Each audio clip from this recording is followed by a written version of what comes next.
January 5th. All in favor? Aye. Any opposed? Okay, so those January 5th minutes are approved. December 6th meeting minutes. Can someone make a motion, please?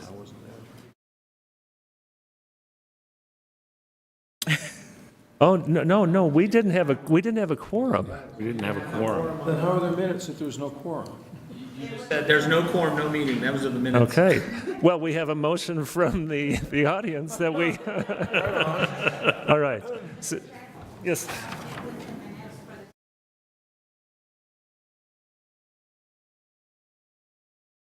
Okay.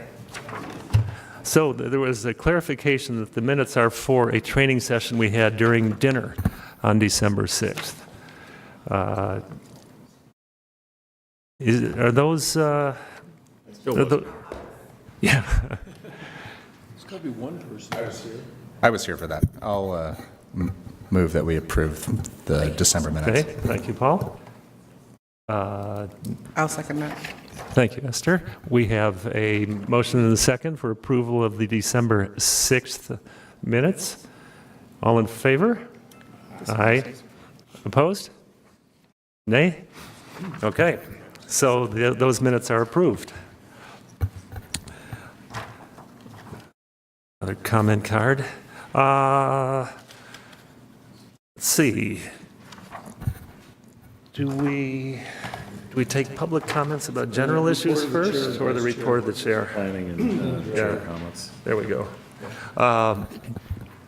The chair has nothing to report at this time. Who's the acting co-chair tonight with Robert? Okay, well, I'm sitting in the hot seat. I'll pass. I don't have anything. Okay, very good.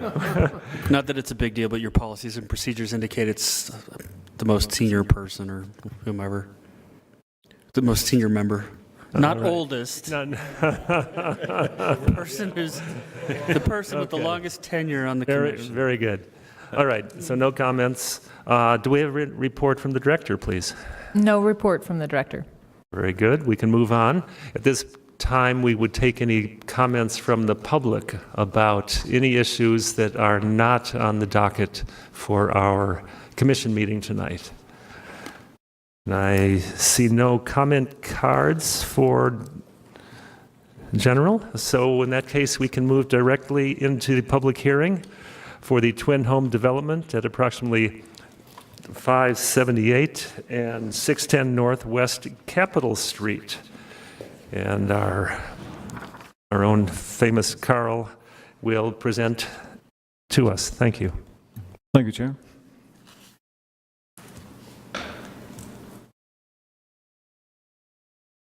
Okay, before you this evening, we have a revised set of proposals following our discussion in January. And I was endeavoring to itemize the issues raised at that meeting in the staff report that you have, and also identifying where additional information and revisions have been made towards the end of that staff report under key issues, key considerations. The only change to the agenda wording here is effectively that there have been some minor revisions to the special exceptions sought. I'll not go into those in detail because we'll get back to those in some greater detail shortly. The site itself and outlined in yellow.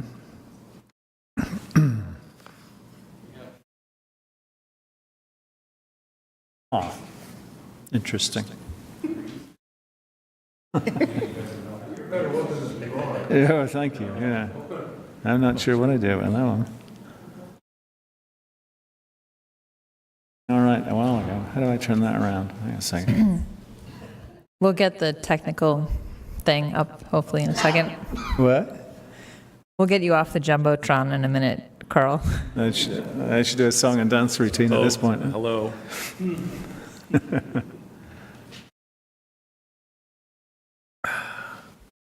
I'm not sure that's a better view.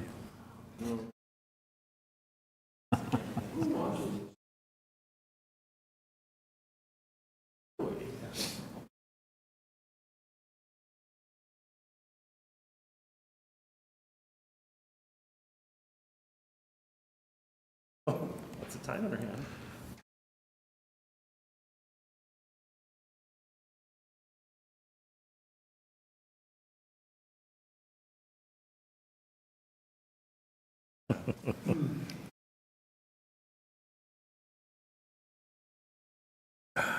Closer. That's it. Thanks.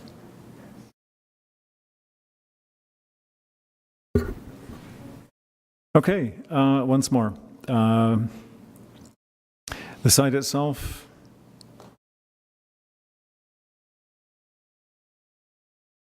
And briefly, recent background. There was an HLC work session on this particular proposal in January 18 for a 14-unit, 7-unit building and a private drive. That was approved by the Planning Commission. What's before you was what we reviewed in January with a significant series of revisions since that meeting. That's for 12 units and 6 buildings. The revisions before you, I think, are identified in detail, and I will come to those shortly. And what I wanted to do here briefly was run through a series of fairly recent photographs of the site, and somebody actually very aptly made the point photographs weren't terribly useful the last time around. And then I wanted to actually focus on the new application material in relation to the issues we discussed previously and any changes that have been in relation to those discussion points. Photos of the current site, starting on West Capitol, from the north moving south. We can obviously come back to these for any specific discussion points. The site appearing directly in the lower right. And again in the top left. Moving through that sequence of buildings. And then the site appearing again on the bottom right and the top left. Moving on to Darwin, your staff report, I think, has some photographs of the west side of West Capitol as well for information. Darwin looking south and then moving north across what is effectively an extensive open site, looking westward and northward. The key considerations we identified previously, and as itemized in your staff report, I had organized around principal headings in our new construction application information. The first was a focus on context plan, which effectively includes a site and landscape plan. I'll come to that in a moment. There was a request for streetscape studies to include the current proposed buildings. Those have been forthcoming and take the form of street elevations for both principal streets and also photomontages for those streets. Design and materials was another focus of discussion. There have been a series of revisions to the design, and the material focus has been pinned down to 3 primary materials. There were particular points raised in relation to design revisions for the 2 lots on West Capitol, lots 1 and 2, and lots 11 and 12. And then there was some focus on the special exception requests identified for this proposal. The context in the site plan that you now have with these latest revisions identifies both property lines and building footprints in some detail. It also pulls in the existing settlement pattern, which I think is useful in relation to identifying compatibility of this proposal in its context. Identifies adjacent streets and all of the proposed access driveways for this proposal. It now includes much more detail on pedestrian walkways and paths across the proposed site.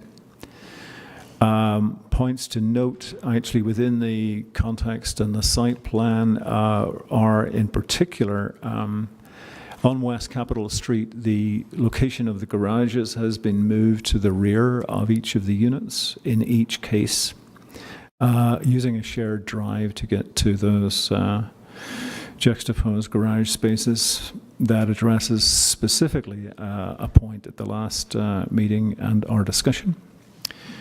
And then on Darwin Street, further consideration has been given to formally design the access to those garages facing Darwin Street. They've now been arranged and undergone some design revisions in relation to the way those are articulated and also detailed.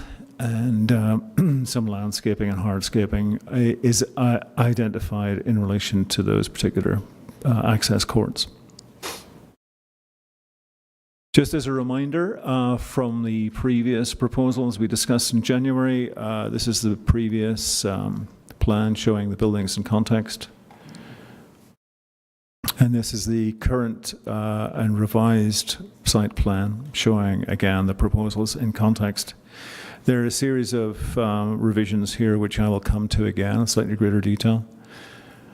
But you can see the garage relocation on the West Capitol properties. Streetscape studies, previously mentioned. Street elevations in both Darwin Street above and West Capitol below. And then photo montages with Darwin Street above and then West Capitol, the east side of that, and the setting of the proposed new buildings just below that. One of the challenging things about depicting buildings on this particular site tends to be, especially in West Capitol, the variable setbacks that all of the buildings actually have, plus the steeply rising elevation on each of those sites. But these montages and those drawings do capture some of that overall relationship, I think.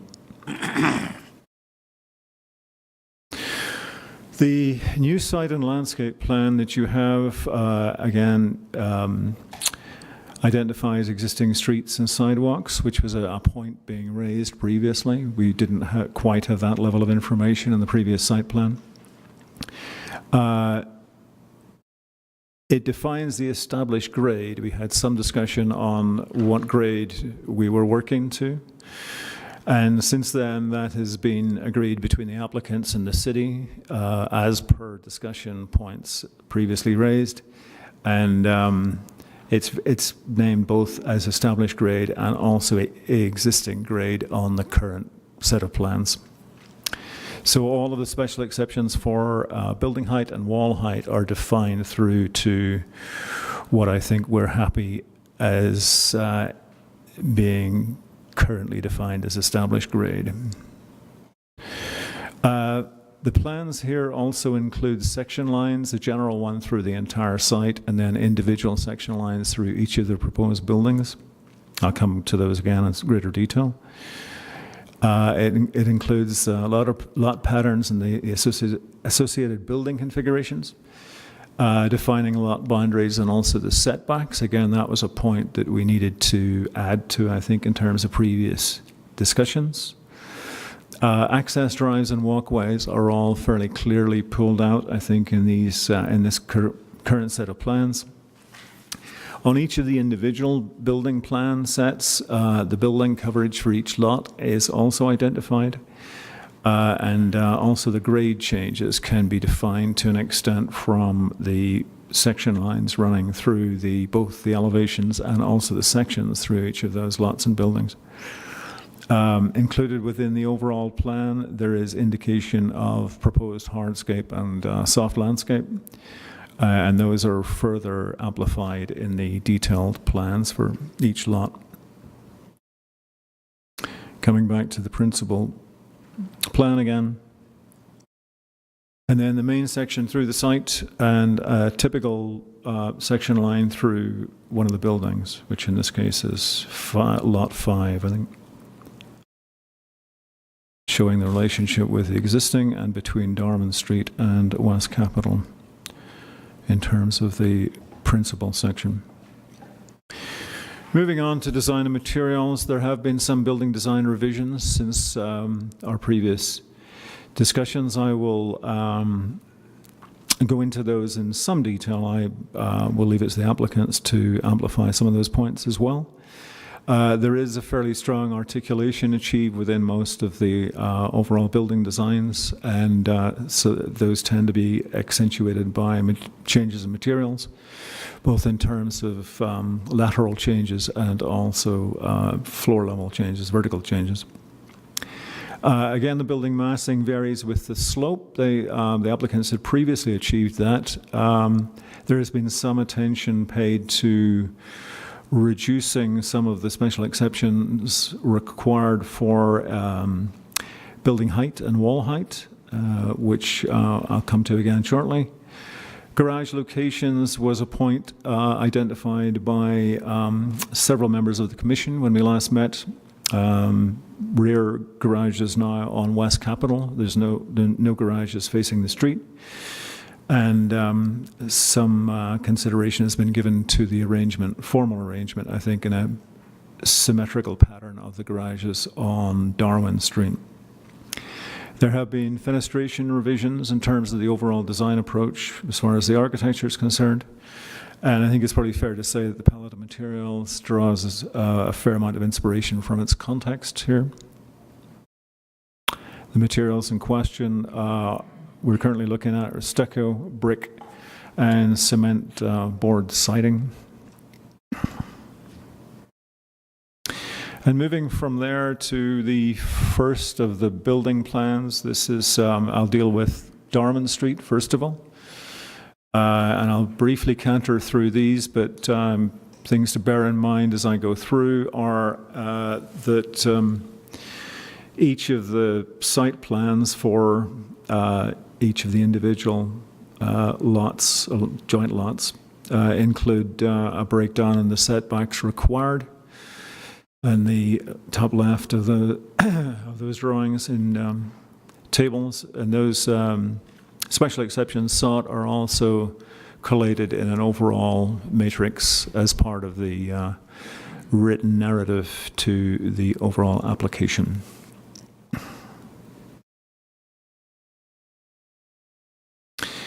The building plans themselves for lots 3 and 4, and then a rendering, aerial isometric rendering of, perspective rendering of the view from Darwin. The proposed elevations for both of those lots, all 4 sides of those proposed buildings. Bottom left, you can see a section through the shared joint pedestrian access way between these 2 buildings and the adjacent 2.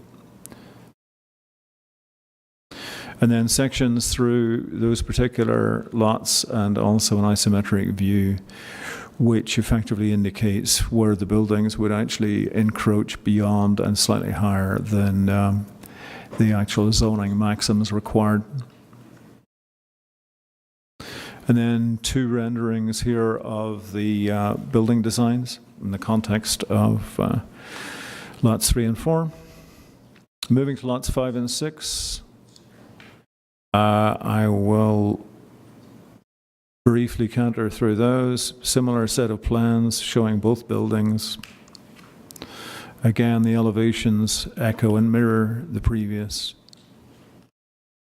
And sections and isometric, slightly less encroachment height-wise. And then the renderings themselves. Lots 7 and 8, the building design changes slightly. We have a, rather than a flat or single pitch roof, we have a different roof configuration. Again, building plans and rendering from an aerial perspective from Darwin Street. The building elevations is currently proposed. There's a lot more detail here than I think we had previously.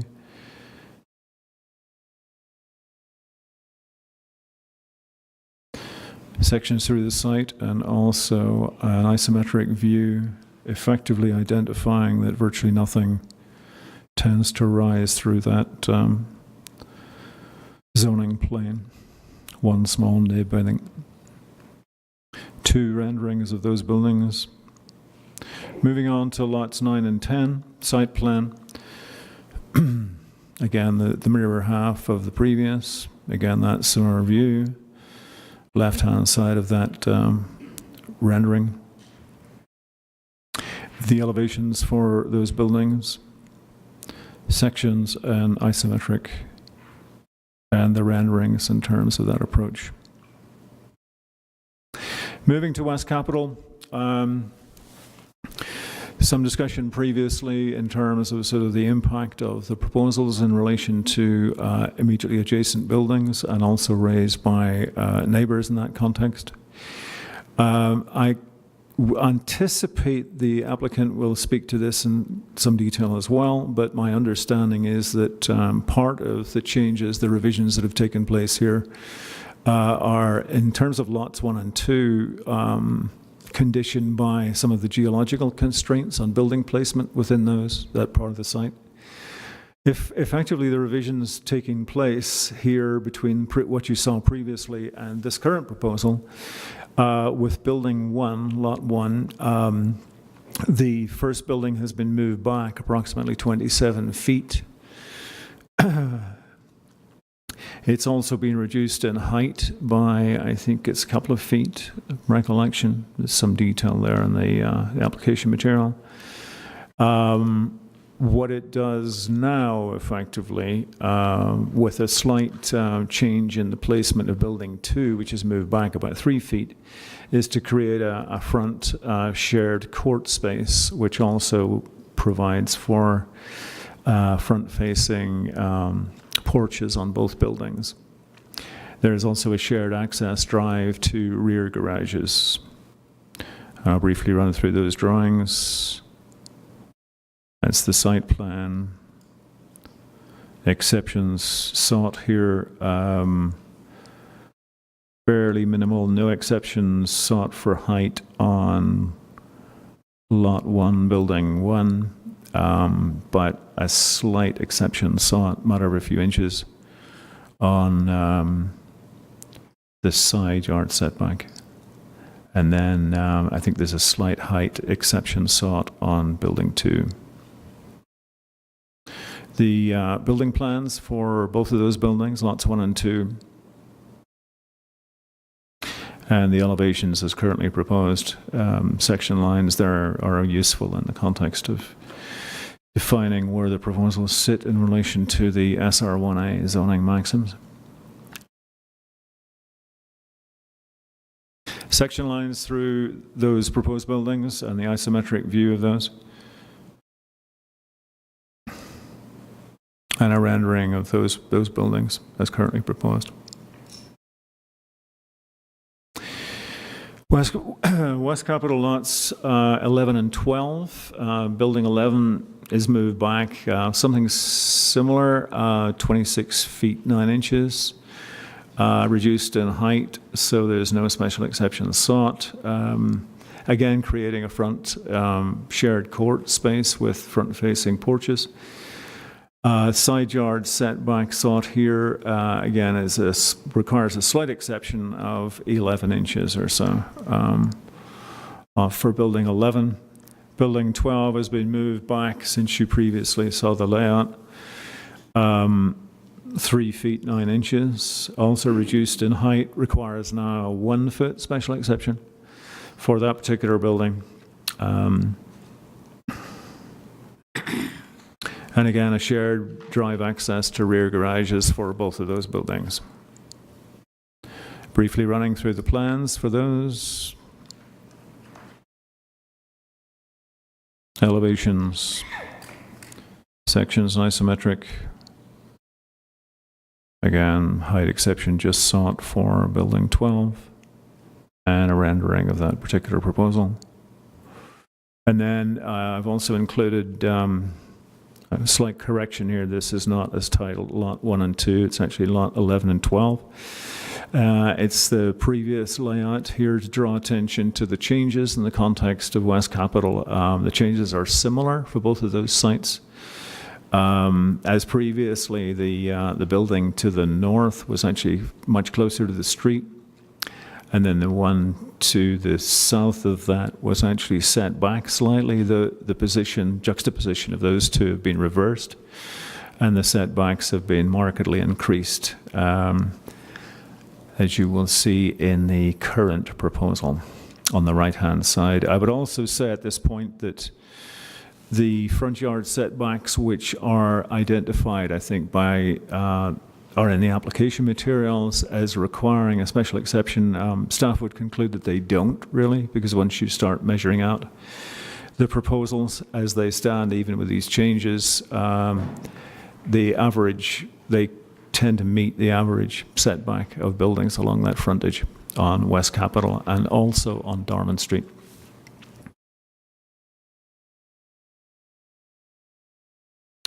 So briefly getting back to special exceptions, running through those, front setbacks, staff concludes wouldn't be required. Side setbacks are itemized in your application materials in detail in the individual plans and then in the collated in the overall table. Building heights similarly are itemized. Some of those have been reduced since the last proposal set. Wall heights similarly. Building coverage does not require a special exception approval. The building coverage is included within each of the individual building site plans and meets or falls within the 40% SR1A maximum. And then grading is assumed to be universal across most or all of this site. There is an indication of what that will entail on each of the building plan sets, tied back to the existing grade level. But it's probably fair to assume that construction here will require grading in excess of 4 feet on virtually every site. So moving from that summary, I would... well, perhaps just before reading through the recommendation, I'd just like to say that I have had a couple of inquiries from neighboring owners, but haven't received any detailed comments in the context of that. There may be some comments for you shortly, I think, from neighbors nearby. So in the context of your staff report, your staff evaluation, and the current recommendation before you, staff recommends that based on the analysis and findings listed in the staff report, staff recommends the Commission approve the application for a certificate of appropriateness for construction of 12 twin home dwellings, PLN HLC 2017-00696, and approve special exception requests 2018-00930 associated with these proposals with the following condition. That condition would be that approval of details and any minor revisions as identified be delegated to staff for approval. And I would conclude my presentation at that point and open it up to the Commission for questions, comments, points of clarification. Thank you, Carl. Very thorough as always. Appreciate it. Commissioners, do you have questions for planning staff?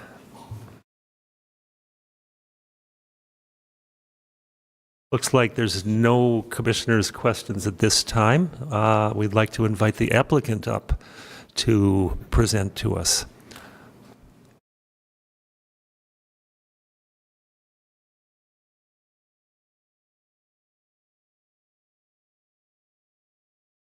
And as always, please give your name and your role in the project. Thank you. Dustin Holt, principal at DB Irvin, owner of the property, address 211 East Broadway. I want to thank Carl for a continued effort and endeavor in what we're doing here, and I appreciate your time, Mr. Commissioner and Commissioners. Thank you for your time tonight. I'm glad it's tonight and not yesterday when the whole city was shut down. That would have been made us 1 for 3 on attempts to be here. So I'm glad that was yesterday. I want to start by apologizing profusely for the confusion that I caused last time we were here with respect to grade. I'm going to blame it on Russ being in Mexico, but I'm also going to apologize for it. As you can see, the established grade, which is the grade of this site with the exception of a couch and some other debris that I think has been dropped off there in the last 6 months, it is the grade as we purchased the property, as it is established, as defined in the city code. What you see is that helped us in several instances with the height in conjunction with some of the redesign. I also want to thank you for your input. We still believe that this plan is a far greater plan than we came to you with a year plus ago. And we also believe it's a better plan than we even came to you with a month ago. I know there are going to be some neighbors that might express some concerns because there are some things that are slightly different here than maybe what we've seen or talked about, and I'm going to try to address. I'm going to try to address those. I'm so computer illiterate. There we go. You know where the site is, and I'm not going to get into all the stuff that we went through last time. I think Carl did a fantastic job. But what I am going to start with is this plan. So we paid, and I'm going to call your attention to really 3 or 4 areas that we heard from the commission and really wanted to pay special attention to as we looked at revising and reworking this plan. So as you may or may not recall, this driveway before was this kind of vehicle court was more designed in nature to the T, similar to this one.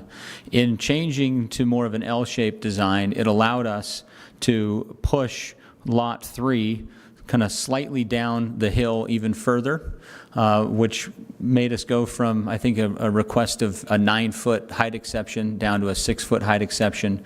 It changed the request of what would have been a wall height of over 20 feet, I think, down now to 17 or 18 feet, just barely over that 16-foot height. And then concurrently, the same with Lot 4 and Lot 5. By bringing a driveway down here, it allowed us to lower these. The other really big detail that you will see, and we spent quite an amount of time and focused our attention on this. We heard from the commission last time, one, translucent or transparent compared to opaque garage doors. We also heard the massing of a double car garage door compared to maybe a couple single car garage doors. And we also heard the concern that there was no entry points as far as pedestrian access points into the homes on Darwin, with the exception of going down into the legible path. And so as you saw, and I'll show you in another rendering, really what we've done in breaking the garage and pushing the garage back, it's allowed us an entry door for one of the units up on that court, and then the other one is still accessed down the kind of common. So these two are accessed off of the common walkway, but each of the ones to the side, we now have a very legible path. We have very legible landscaping, lighting, and access to that, and then we have those up on Darwin. And then as it relates to West Capitol, concerns expressed about garage door planes being the most visible thing, a lack of some entry focal points on West Capitol. And so we really spent the most time focusing on Lot 1 and 2, 11 and 12. And these plans went through a complete redesign that changed the layout of the home. It changed also the potential location of the driveway. So this drive now is the easement that accesses the Ensign Vista Apartments. So it would stay there, and then it serves as a driveway into 2 garages that are on the rear of the home, so that on the front of the home, there is no garage access, and it is solely the pedestrian access. And then the same on lots 1 and 2. 1 and 2, a drive is parallel to the Pignelli's drive here, and it gets us into rear garages that are on the back of the home. One of the things that did do, and Carl mentioned it, and there's a couple of reasons that I'll address, but one of the things it did do is it did push Lot 1 home further back. As we looked at the overall context, the overall setbacks along West Capitol, we actually, one, felt that sliding the home and keeping the home further east tied in better to the home to the immediately to the north. As Carl mentioned, it created this kind of common front yard landscape area, which elevated up on that street, we think will be a phenomenal feature to the street. But equally as important, as we brought that home further west, the grade right here, as you can see in some of the grade lines, we have a fairly steep incline right straight from West Capitol. So the further we brought that home west, I know that it had an advantage to Ms. DeGiorgio, who lives to the north of us, but we felt like it had made a disadvantage and a drastic disadvantage to the overall street. It brought this home right out, kind of perched up on top of a hill, made it extremely pronounced, and it complicated an ability to get the home to sit there. Additionally, across the site in our geo, this right here is the one corner where the bedrock outcropping is at its shallowest. So getting into footings for a 2-story home and some other things complicated bringing that home as far west as we had originally hoped or intended to do. I think Carl did a fantastic job outlining these. That note is in the wrong spot. I think the thing that we wanted to address, a month ago, there were 3 or 4 conditions in our staff report. There were 12 exceptions for height variances. We've now got 6 or 7.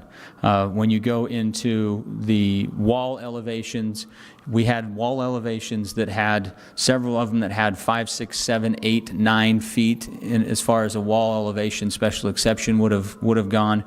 Now the majority of them are down into 3 and 4. We do still have a couple that are 6 and 8 feet. But more importantly, there's less of them today, as Carl mentioned, than there was in the past. And then same with so building height, and then same with our setbacks. So previously there were 16 setbacks that were requested, and they varied between 5 feet and 13 feet, and we now have a far lesser number of those, as Carl outlined in his staff report. These are, so this is the elevation for lot 1 and 2. Commissioner Richardson, I know when we showed you the one with the porch last time out, stooped over a garage, I saw your face when you shrilled. I hope this one speaks far more to the historic character, the steps, the stoop, the walkway. Again, no drive access, no garage fronting West Capitol. So a great deal was spent in addressing those. This is a better image through landscape and hardscape. This is the door, a far more legible access with a door, and then this other one would lead you to the 2 doors. This one leads you back over to this door in this twin home. So of the 8 homes, 8 units, 4 structures on Darwin, 4 of them now have front doors legible, visible from Darwin, and then the other 4 we've even further tried to make legible and more pronounced to get down into this common walkway. In the design, if you get into the real details, you'll note that Russ created a kind of a courtyard now in between those 2 homes. So right here would have been the steps that you come down in between these 2 homes, created a little courtyard, a separate little gate, a little courtyard. He's recessed a portion of that home to give kind of the presence of a front porch or a front stoop on those units when you come down in between those homes themselves. This one kind of shows that maybe a little bit better. So you can see, a gated entry, a walkway, some of the landscaping, recessed wall roof overhang, and then an area where someone could put a couple of seats or a two-top table or something and be out and enjoy the westerly views. This is that same design with more of a prairie roof style to give some differentiation of roof slope and form on Darwin Street, but very similar landscape. We changed some of the hardscape, how that pattern is, but gets you into the middle and then either gets you over to the doors or gets you down the walkway in between those two units that access there. Lot 11 and 12, we were able to bring that home or push that home further east, which the neighbor to the north, Mark Milligan, had asked for. So we were able to accommodate that request. And then again, we got the driveways pulled to the side. We got a better plan that denotes the easement, the separation between the easement and the home, the access, and Carl alluded to that in his image. So with that, I'm happy to answer any questions. We, again, appreciate the process and an ability to be here, but we are hopeful for a positive recommendation and approval tonight. Thank you very much. Thank you. Commissioners, questions for the applicant?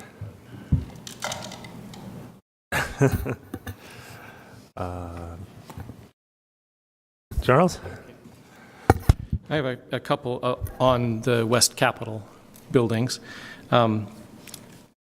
Wondering, let's see, the grade, the issues of the front, and this actually is a good illustration to have up, I suppose. The issues of expressing, I recognize that these are still a little bit schematic. You know, there's a lot of detail to still be worked out. Foundations will, I presume, be more expressed than what we see here. I mean, we've got siding going into the ground and things like that. But I think, and then the kind of the question of raising any of the front grade. I do appreciate the combined entry. I think that's very elegant and also serves to kind of say there's one entrance to two buildings. It's kind of a nice economy, and I think that's going to be very pleasant. The question is, I guess, about raising the grade. Is there a possibility to raise the grade there somewhat? Might require some retainage of the driveway on the south. Please. It would be great to be able to have a terraced landscaping come up to those patios in that way. Far better than just to have a blank wall across there. Okay, so that's in the works a little bit. Yes. Considerations. Great. Yeah, we looked at this. You can see the kind of proposed finish grade right now is down at that level, but to keep it kind of straight here and introduce covering more of that is certainly something that is easily done. Right. Very good. I'll just jump another one on windows on these. Again, recognizing kind of they're still somewhat schematic, still in development. The windows that you've shown on these buildings in particular, these ones with the low pitched hipped roofs, they're kind of neither. They're pretty square. We'll just put it that way. Not quite square, but sort of square. They're kind of neither vertical, but you might kind of see in historic buildings. They're not ganged vertical windows that you might see in a prairie-style home. They kind of look like oversized sliders, kind of thing. And I don't know. Have you explored others, and will you explore others? We will, and I should have clarified that. So I think that when we were before you a month ago, we outlined kind of the intent of some of the window treatment, window void to solid ratios, and Carl's been great on that. And we would fully expect with Carl to work through those details. So we wanted to get a good elevation of what this looks like, knowing we've got refinement, particularly around some of the window treatment.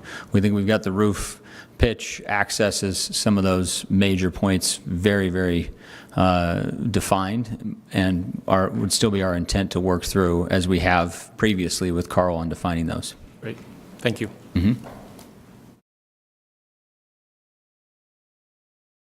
Other commissioners, questions for the applicant? Tom? Well, first off, Yeah, I think I was going to make a snarky comment, I guess, on my, I do appreciate that, to hear back that you guys have been able to pull back from a lot of the exceptions or to the extent of the exceptions you've been requesting. I think it almost sounds like it almost made it easier for you guys, in fact, in terms of development. But a couple of other, I wanted to echo some of the concerns that Charles had with the porches along lots 1, 2, 11, and 12. Absolutely echo that.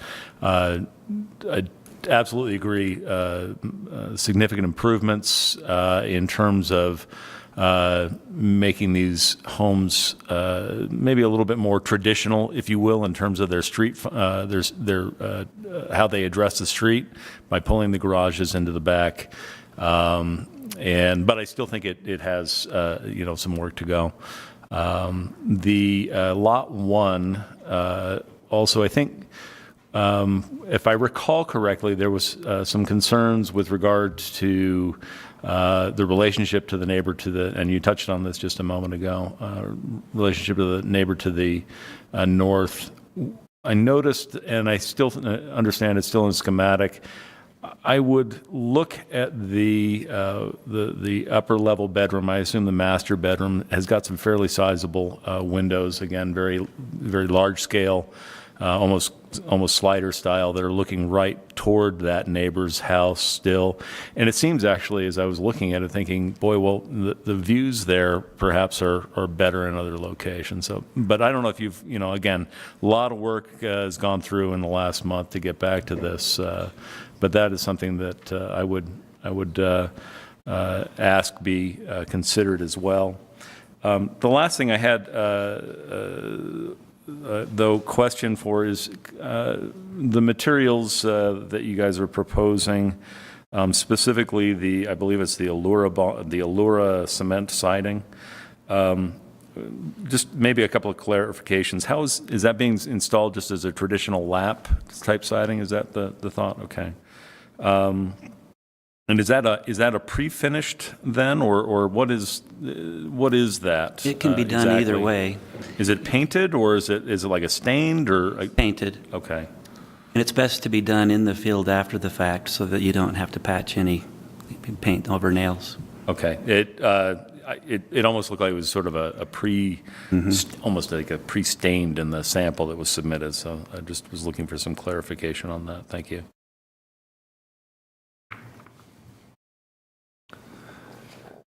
Other commissioners? Esther, do you like to weigh in? Victoria? Comments, Dan? Like it all.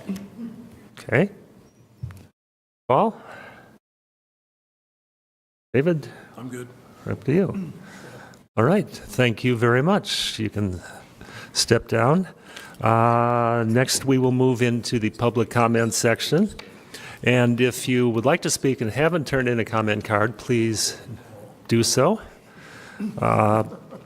First, Louis Downey of 634 Northwest Capitol Street doesn't wish to speak, but he says, I support my pardon me. I support my neighbors and appreciate DB Urban's attention to neighborhood input. Thank you, Louis. Oh, one more. One more. Okay. Wish to speak. Very good. All right. Joan, you're up.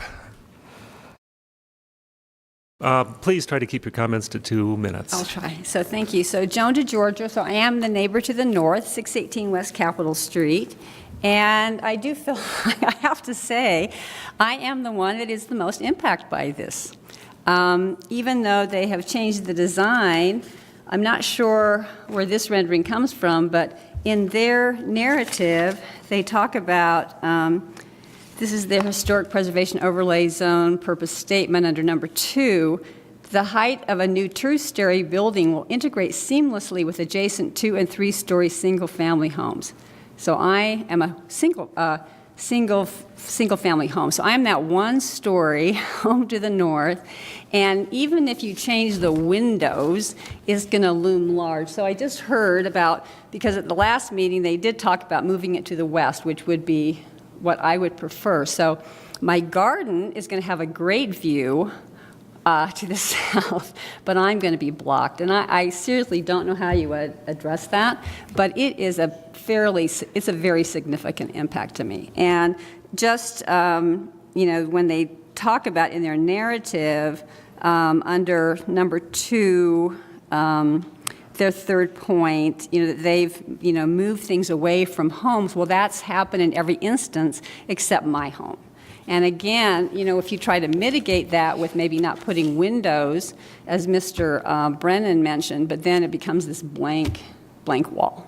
So I don't know exactly how you address it, but it is a pretty significant impact to me. So thank you. All right, thank you. And if it's, more expensive to excavate, I'm sorry about that, but maybe that's the solution. All right, thank you. Next, Mark Milligan, please. Mark Milligan, I'm at 580 North, so I am north of Lot 11. Speak that into the microphone, please, Mark. Mark Milligan at 580 North. I'm the lot north of Lot 11.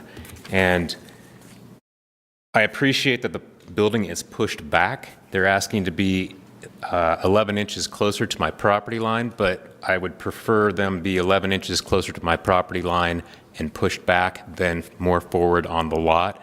They also are asking for a 10-inch height exception, and again, the wall that's 10 inches too tall is this wall back here, and so that is back behind my house in my backyard, so I would prefer that than a more massive structure that was further forward on the lot. The details of the drawings I don't think are there yet, but the massing of the building, I appreciate that it steps back as it goes up into the hill. So this is going to be a very tall building because it's pushed back on the lot as far as the elevation of the roof, but it does step back, which I hope will mitigate it. It won't look like one massive tower, I hope, the way it's stepped back. So I appreciate those things.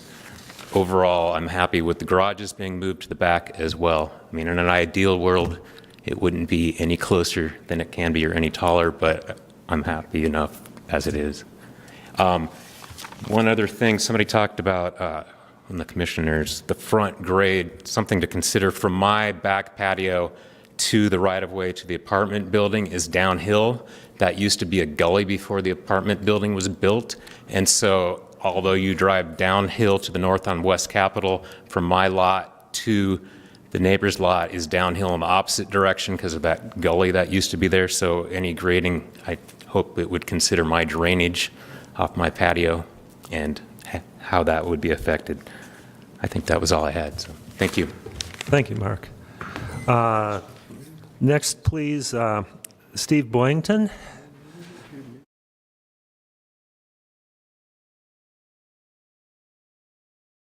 How are you? Steve Boynton. I live at 633 North Victory Road, which you might think is Darwin, but it's Victory Road, actually. I'm on the property just north of Lot 3. There's a couple first of all, I'm probably I'm happy for this project because I'm tired of living next to a garbage dump. I mean, every weekend I have to go pick up all the garbage, all the bottles, all the beer cans, all the condoms, all the syringes, all the stuff that's been there. And, I'm tired of doing that, so I'm thrilled for the project.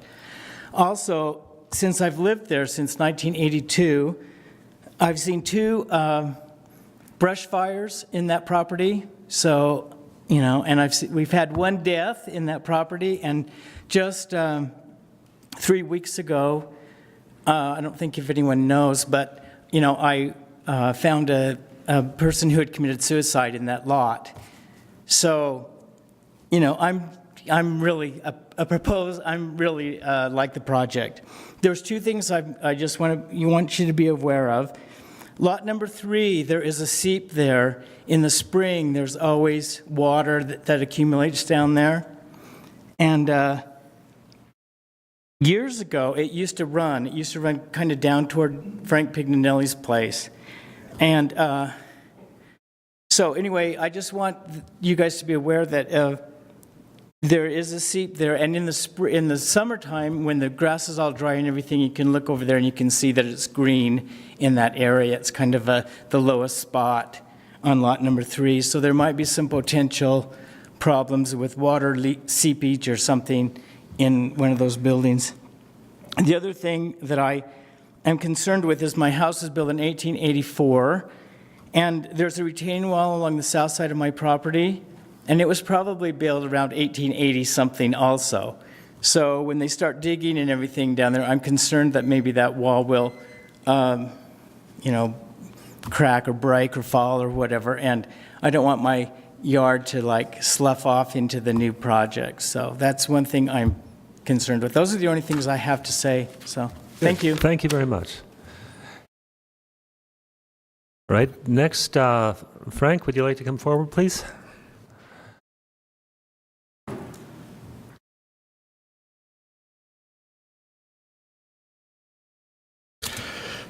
Frank Pignelli, 598 West Capitol Street.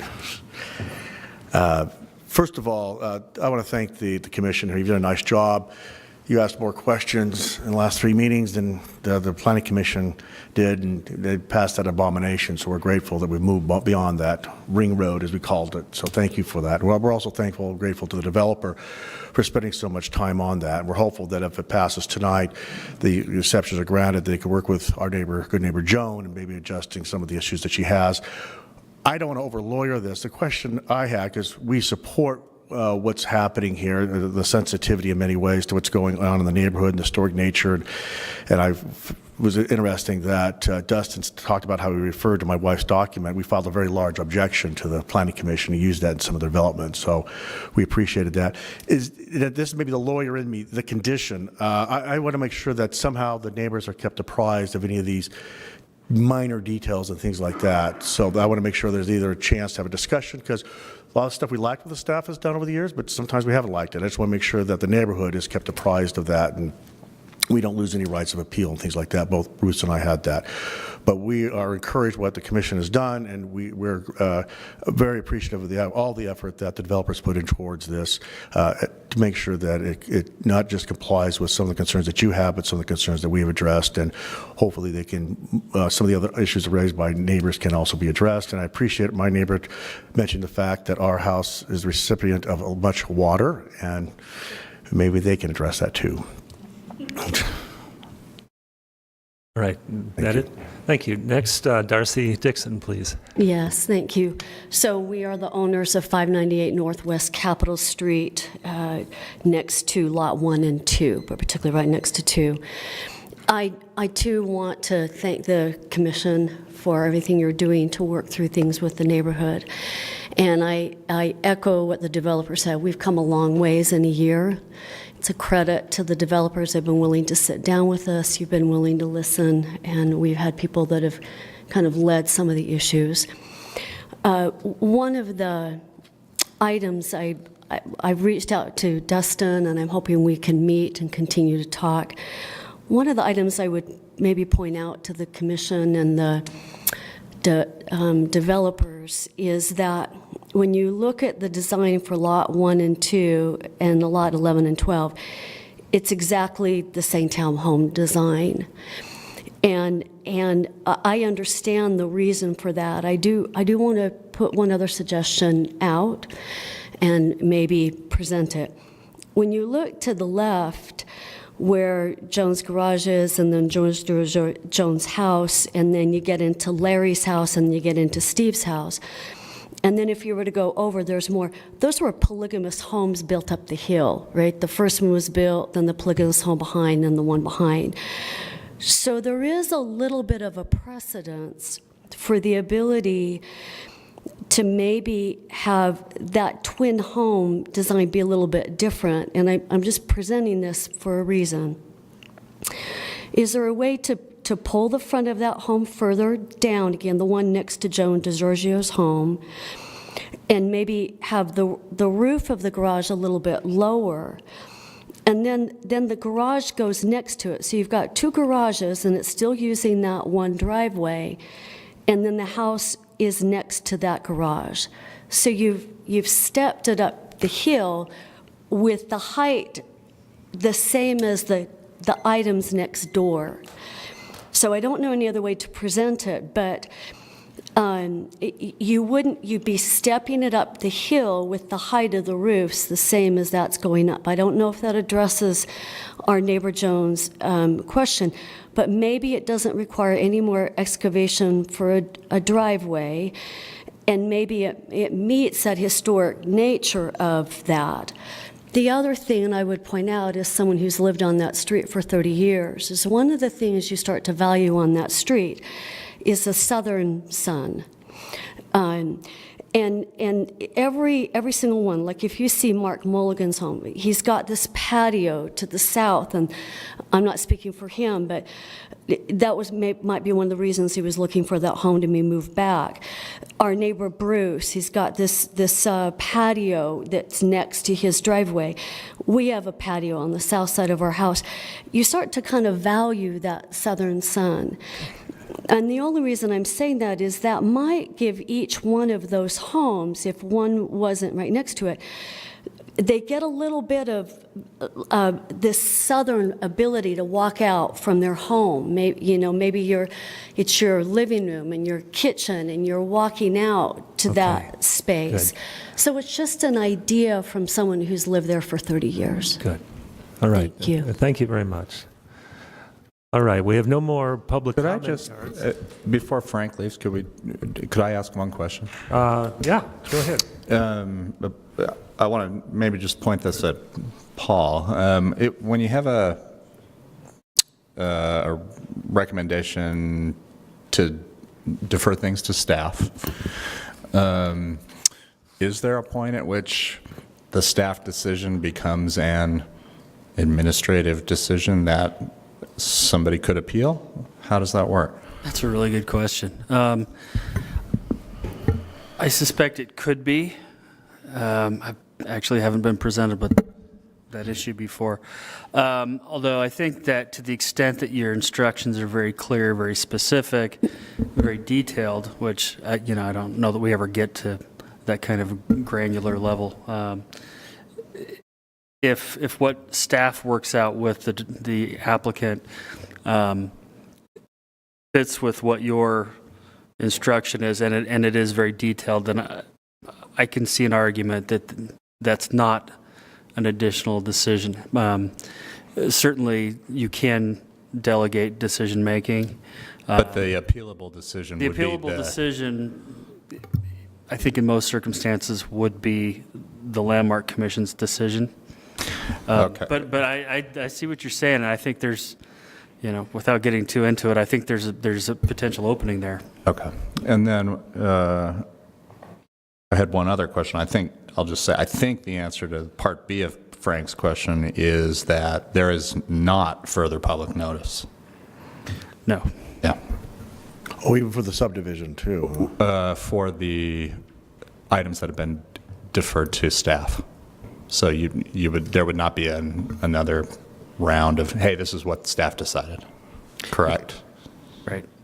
And so since you raised this, I would recommend being as detailed as you can in your delegation, if that's what you do. Or requiring that we get to a plan that everybody's okay with yeah, okay. Did you want to ask anything further while we've got you? So in the notice, it said there's a subdivision plan, that I'm assuming that'd be subject to public notice, right? In the... No. Oftentimes, subdivisions can be approved as of right without any type of formal public process, if it meets the requirements of the code. Oh, because in the notice it said that these exceptions would be... Right, and I'm not sure, we may be doing a subdivision as part of this, Carl. Are we doing that? I don't... Separate application. Yeah, it's a separate application, yeah. So I'm assuming that's part of the public notice, right, if it's a separate application? If it requires any sort of modifications from the typical subdivision standards, if it meets all of the standards, I do not believe that there's any notice to the public on that subdivision. Okay. Notice is an issue. Thank you. All right, thank you very much.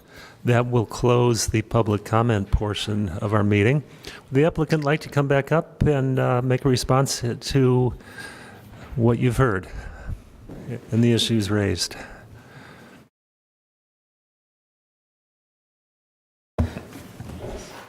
Yeah, just a couple of kind of closing thoughts or comments. So, one, we did explore, Darcy didn't draw it, Ms. Dixon didn't draw it out, so I'm not quite sure, but I think we explored something fairly close to what she was talking about in trying to get Lot 2 to move further east up the hill. And one of the things that we ran into is without lot frontage, or depending on how that home faced, it put us back into the PUD process. So then the only alternative that we really had was getting the front of a home kind of at the end of a driveway for lot number 2. Because if I understood what she was talking about and the way we conceptualized it, the driveway's on the south side, you drive up past a home to 2 garages, and then if we staggered that home slightly to the south, the porch of that home ends up either right kind of at the dead end of that drive or to the side of the drive. And if it's to the side of the drive, it doesn't front onto a public right-of-way, which triggers the PD process. So we did try and kind of think through that, and it was just how does that home feel? I think there are certain things that we can address with the neighbor in landscaping and some of that kind of fine tuning and tweaking. And with respect to Frank's question, I think that we believe that we can be reasonable people. We hope that we've shown that process by what we've been through. And so I think what we would say is if we can flush out any of those minor details, if there's something that between staff, our group, and maybe a neighbor has concerns about that we just can't get over, I don't know that we'd be opposed to coming back to you as an appellate body instead of an actual appeal or an appeal of a decision and let it be a judge. So I say that recognizing that Commissioner Richards' comment last time that a committee designing a horse will give you a camel. So I say that with that in mind, but I think we've gone through the process showing that we're amenable, we're workable, we want to fine-tune and refine those things. So with that, unless there's any other questions for me, I would thank you again for your time. Yeah, I do have a question, Dustin. Talking about the house on Lot 1, just to make sure I'm understanding, previously you had the Lot 1 house pushed to the west down toward the street. I don't remember hearing any of the geology being an issue at that point. So we didn't have the home pushed as far west. We told you in our meeting last time that we would agree to try and explore pushing it further west. And when we really explored pushing it further west in engineering and in looking at the geotechnical over the last month, that's when that arose. So the home, if you look at that design, we're probably 12 feet, 14 feet further east. And part of that is in looking at her garden, and she talked about her garden having a great view. Part of it was mirroring that front yard level, if you will. So her garden, this common area, front yard, if you will, married at the same plane, kind of same grade. Her garage is at the north side of her lot, and so that's one of the things that we looked at for the historic context. So we did not end up bringing the home. We had previously said we might bring the home as close as I think 11 feet, but it's not possible as we got into the real engineering of it. Okay, thank you. Kenton? Yeah. Maybe a suggestion. I word it as a question, but I'll just make it as a suggestion. Modeling building 1 and the neighbor's home completely in your CAD. I think the renderings are compelling. They allow the understanding of what's happening and things. That'd be my recommendation, is to pursue that. Yeah. Thank you. Charles, as you say that, then who are they showing them to? Well, we'll talk about that. Yeah, very good. All right, thank you very much. All right, at this point, we will move into executive session, and I open it to discussion. Mr. Wait a Chair, minute. as a point of clarification, for those who questioned about the noticing for subdivision, there would be noticing whether it's an administrative or planning commission decision. So neighbors would receive a notice for any subdivision application that comes in. But there's not necessarily a public hearing depending on what gets submitted and how that is processed. Thank you, that's helpful. All right, we'll now move into closed session, and I would invite the commissioners to go at it. Who'd like to start? I have just a quick request for help from colleagues. For lots 1 and 2, which seem like they're emerging as the real focal point, can you guys just help me figure out what, if any, the special exceptions being requested are? Maybe. Paul, do you have, yeah, okay, you've got it. Yeah, so I'm looking at that. Is it simply for lot 1, is it the 10-inch reduction in side yard? Is that it? Maybe Carl can confirm. 10-inch, you're right. There's no variation of height on 1, but the wall, there might be wall height. That's not shown on this chart. We could ask Carl to explain that for us, please. There's a little bit of Thanks, Carl. My understanding of what's being requested at this point in time is that, in a second, I can focus on this. The side yard setback on the north side, the exception being requested is 10 inches on that side. There is no height variance required, or no height exception being required on that one. The height's been reduced. On lot number 2, there is a height exception request of 1 foot 2 inches. And then there's an extremely extensive side yard setback proposed on that side.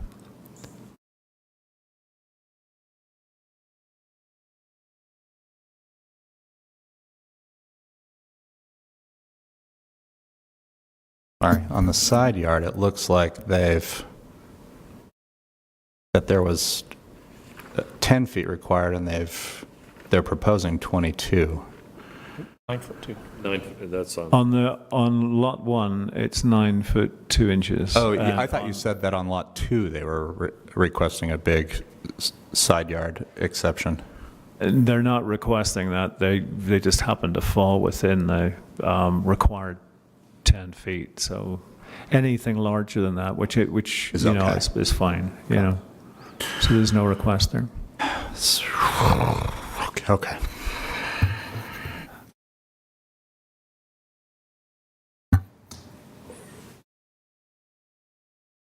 Commissioners, is there other discussion? So Kenton, you asked about, when I made the suggestion about modeling that north property line. I think that obviously there's been a lot of progress, and we seem to pretty much be focused on that north property line. It may be, and I think I'm confident or comfortable with delegating that further exploration. There are some issues, there are some concerns expressed, but delegating that to staff with the understanding, obviously we'll refine the recommendations to clarify those. But staff could always say things are have gotten a little bit crazy with however things progress, and bring it back to the commission, I think. Is that correct? I mean, if they have that opportunity to staff can bring it back to the commission. Is that correct? If the scope of changes are getting If the scope too large changes, or complicated? right, yes. Yes, if the if the scope changes or the design changes. Substantively. Yes, thank you. I'm going to trip Okay. over that word, but you said it well. Staff is and will bring it back to this body for review. And is there's no formal mechanism for further public notification or presentation. Could that be made as part of a condition?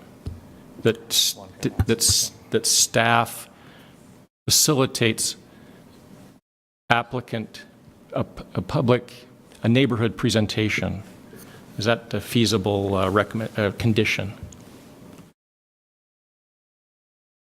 We've done that before. I'm just.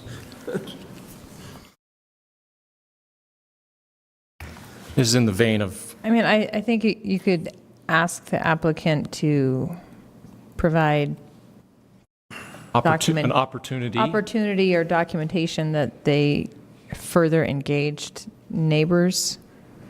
That might be one way to go. And Well, once they're beyond us, though, I don't think we can require them to do that. I'm not sure that we want to either. We get to the horse into a camel situation. I think What that's the commission problematic, is- and I don't want to seem insensitive to it, but the commission is tasked with making decisions, which you can delegate to staff, but you cannot delegate to neighbors. Right. Oh, yeah, absolutely. That's why it was just an informational presentation.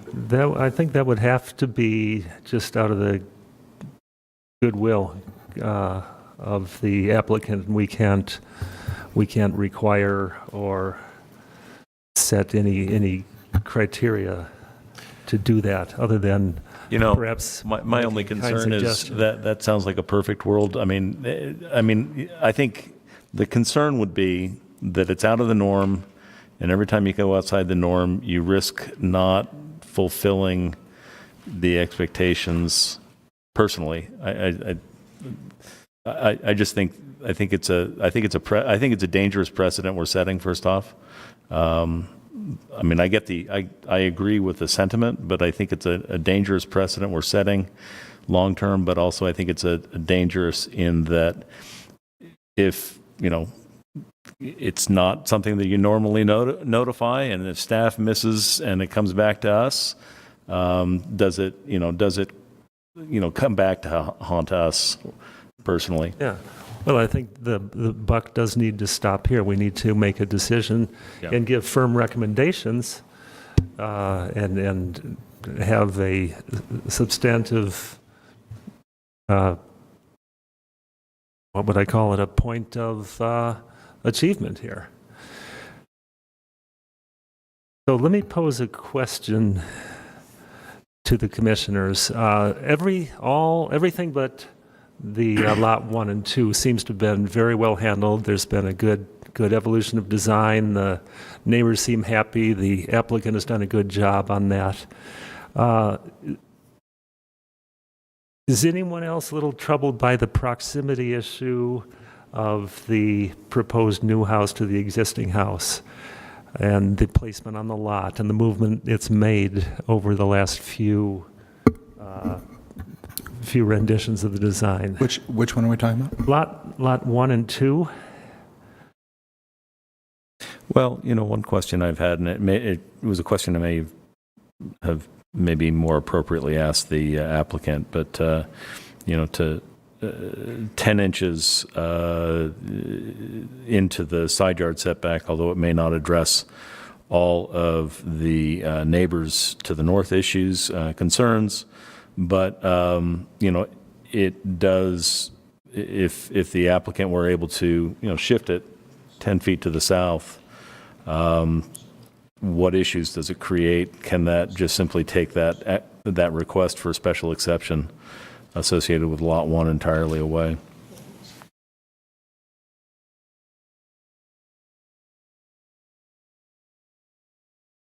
And I realize that may be kind of sidestepping some of the bigger concerns, but I think it is, certainly makes certain issues easier. Yeah.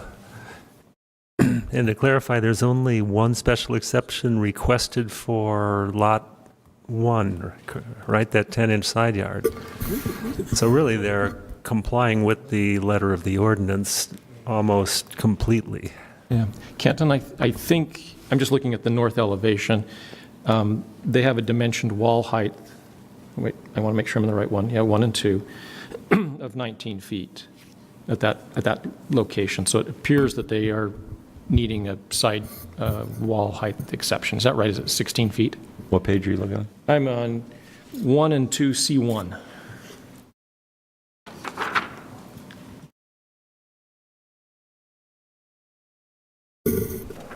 Okay. Yeah. Right, but that's, is it measured to new grade or existing grade? Existing, I thought. Oh, is it? Yeah. Okay. That's all, it's an issue. Okay, then it's probably down to 16, or could be. All right, so with the exception of that 10-inch side yard, there's no non-complying issues for which a special exception is being requested. Yeah, I get, maybe to try and, I don't know if this is going to get us out of the weeds or not, but to me, my take on all of this is that the historic guidelines have been met, essentially. I feel good about the design. And that the issue we're grappling with have to do with a couple of criteria that come with respect to the special exceptions, particularly impairment of property value, and I think there's one other. And that seems to be what would be the basis for considering the neighbors' concerns here. And it's the concerns of the neighbor, I think, are totally rational and legit. However, the only special exception that I'm seeing on with respect to that building is a 10-inch side yard reduction and a 1 foot 2-inch height variance at lot 2. That's a lot, too. So I don't know. I mean, is that enough to? I think that's really tricky. Esther, do you have any thoughts on this? What are your feelings? I think I'm going to piggyback on what Paul said. It seems like there's a lot that has been covered already, and they've spent a lot of time kind of changing things and to fit every criteria, to fit what everyone wants, but we can't fix everything. And I would rather move that they just move on. And I know that the neighbors have their concerns. I think they can work with the neighbors with that. But as far as what we need to do here, I think everything has already been laid out, and we can't tweak anything else to fit anything else at this point. Thank you. Stanley, thoughts?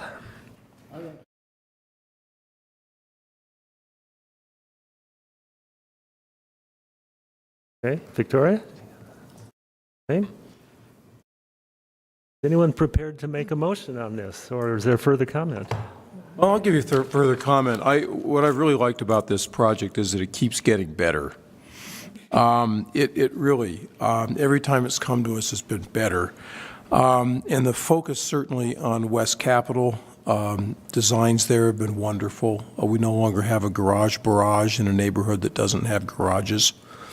And I also like the more contemporary designs. There's less of a false sense of history here than there was on some of the earlier designs. I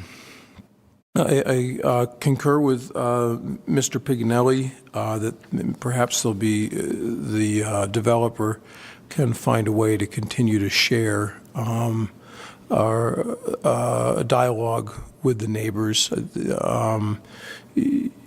If you'd lived in this neighborhood, you'd recognize that it's a micro neighborhood that's a very tight-knit community. And I'm sure it's to your advantage to keep that dialogue going right until the last home is sold. That's really all I have. If someone gives me a motion sheet, I'll let it rip. We can get Didn't that. print it either. Here, I can play. got it up there.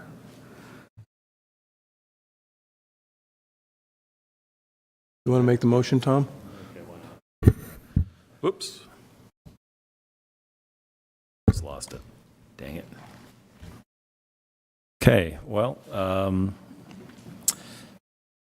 going to make a motion in the case of PLN HLC C 2017-00969 Twin Home Development at approximately 578-610 Northwest Capitol Street, that the commission approve the staff recommendations, that with the following notations, that the staff continue to work with the developer to work out details relative to grading and the approaches to the building on Northwest Capitol, that the details relative to exact site placement of buildings 1 and 2, or lots 1 and 2, to minimize the request or eliminate the request for the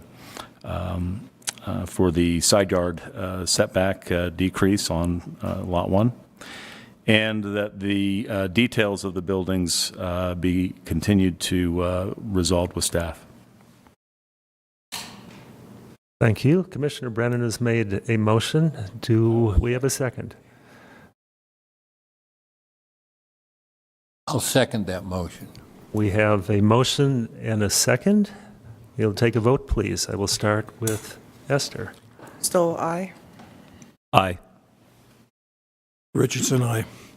Shepherd, aye. Aye. Aye. Aye. All right, we have votes all in favor, no opposed, so this motion passes. Yes. I think we have to do the second. Point of information, was that for both petitions? Because you only listed the first one, 696. The second is And point of clarification, and 930, 2018, 930. I think we need to do the second one. Separately? Yeah, do another motion. All right, would someone like to make a motion for the second petition? Well, I've got it up here. So PLNHLC 2018-00930 special exceptions in the SR 1A zone district. A move for motion to approve, consistent with the staff recommendations. I'm going to second that with the observation that in these special exceptions, the two special exceptions that are relatively deep, which are lot 3 and 4, the height of 4 feet and 10 feet excess height, both, those lots really have not been part of our conversation area, that the issues are more related to West Capitol than to these lots which are really on Darwin. And I'll second the motion. Can I Just a comment. Sorry to lawyer So up here. is that a request for me to change my motion? No, I just wanted it to be in the record that, those lots are really, they're up the hill, they're away from the other, basically the neighbors. Mr. Chair, on that motion, the motion was to approve consistent with the staff report. I don't want to get overly technical here again, but we are currently in litigation right now over some findings that were being challenged, and so we need to have a basis for the approval, not necessarily just consistent with staff recommendations, but for the reasons provided by staff. We adopt staff's findings, and our decision is based on that. I'm getting pressure. I'm sorry. I'm getting pressure in my office for this Okay. very issue. Let me withdraw my previous motion and restate PL NHLC 2018-00930, special exceptions in the SR 1A zone district. I move that we make a motion to approve the construction of the twin home development with the conditions listed in the staff report. Does that meet? Sorry. For the reasons addressed within the staff report. Thank you. Sorry. Very good. We have a motion. May I have a second for that motion, please? I'll second. Okay, we have a motion and a second. We'll go to a vote now. We'll start on the far end. Victoria, aye. Aye. Aye. Shepherd, aye. Richardson, aye. Brennan, aye. Stowe, aye. We have unanimous vote in favor of passing that motion, and therefore the motion passes, and this case moves on. Thank you very much to everyone. Yes. I think I need to read the Appeal of Historic Landmark Commission decision. Anyone aggrieved by the Historic Landmark Commission's decision may object to the decision by filing a written appeal with the appeals hearing officer within 10 calendar days following the date on which a record of decision is issued. The applicant may object to the decision of the Historic Landmark Commission by filing a written appeal with the appeals hearing officer or the mayor within 30 calendar days following the date on which a record of decision is issued. Thank you.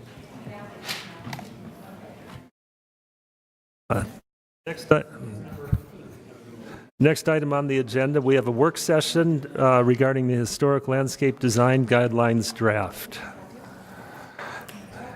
And Katya will present to us. Push what again?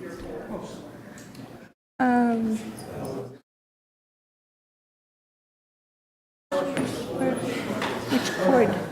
Oh. It may not be connected all the way. Oh, I see.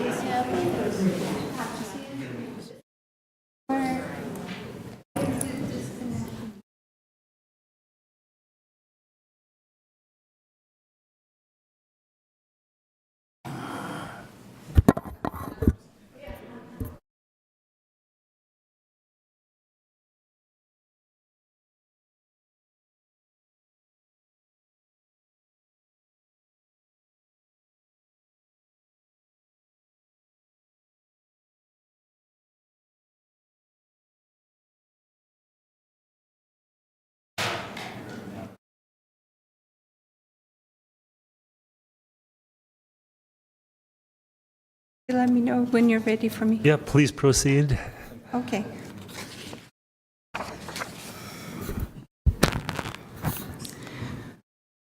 So Could, I will. hang on just a second, Katya. Could I ask applicant and Pignanellis please to take your conversation outside? Thank you. Thank you. Good night.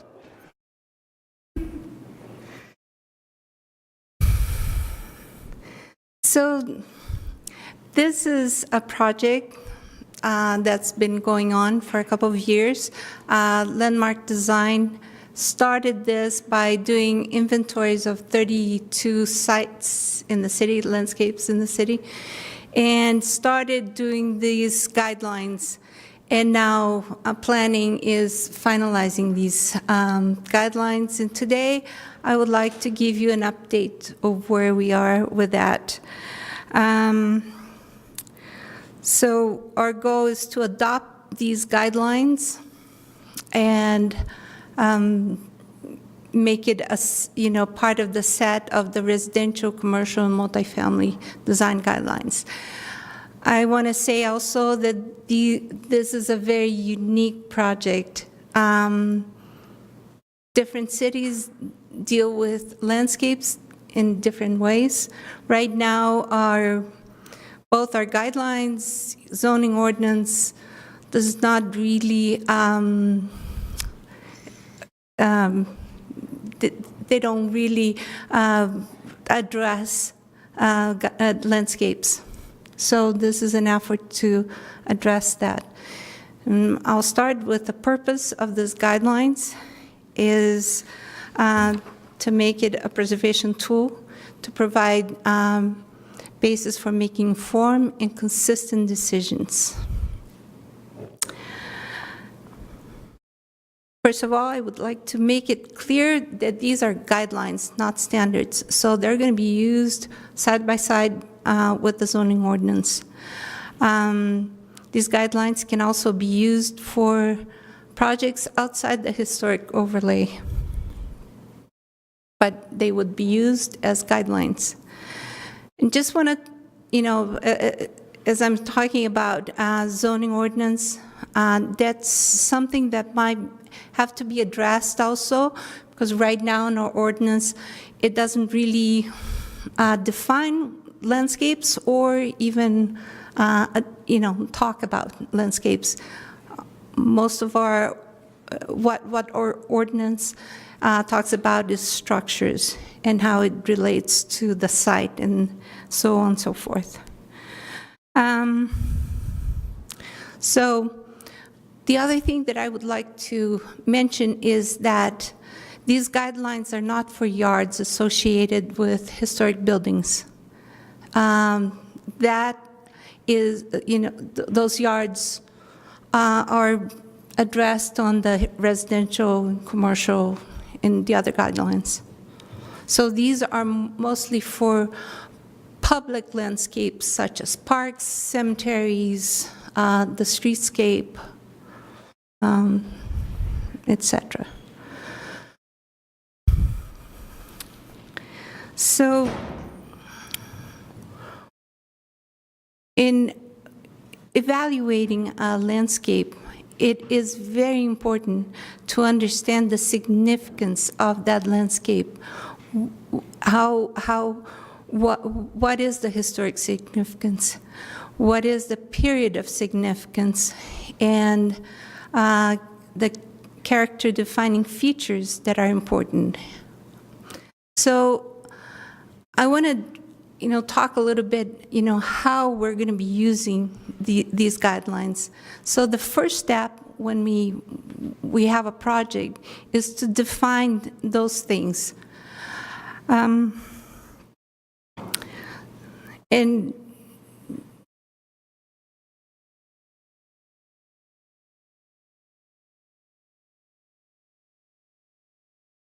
so once we define that, and I want to talk a little bit the importance of inventories, because we're trying to create a database of all the inventories for different landscapes in the city. Right now, there are only 22 of those that fall into the overlay, the historic overlay. But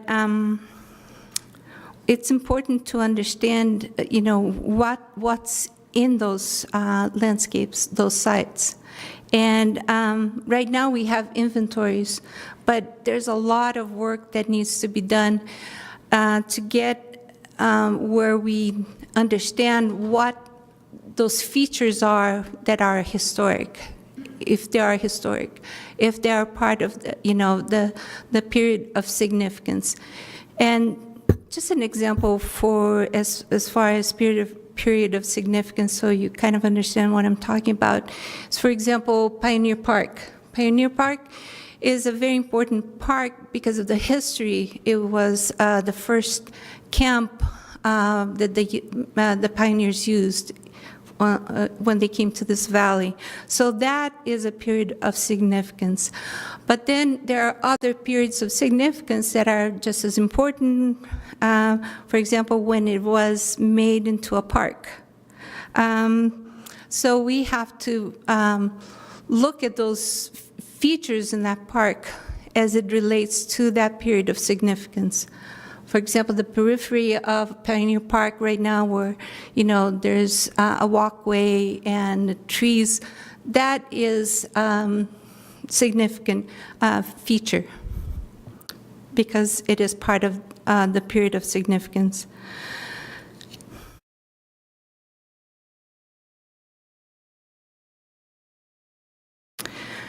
So we're using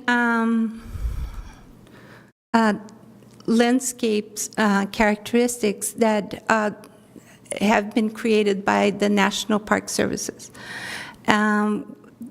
These landscape characteristics is a way of classifying what those, kind of grouping together those features in a landscape.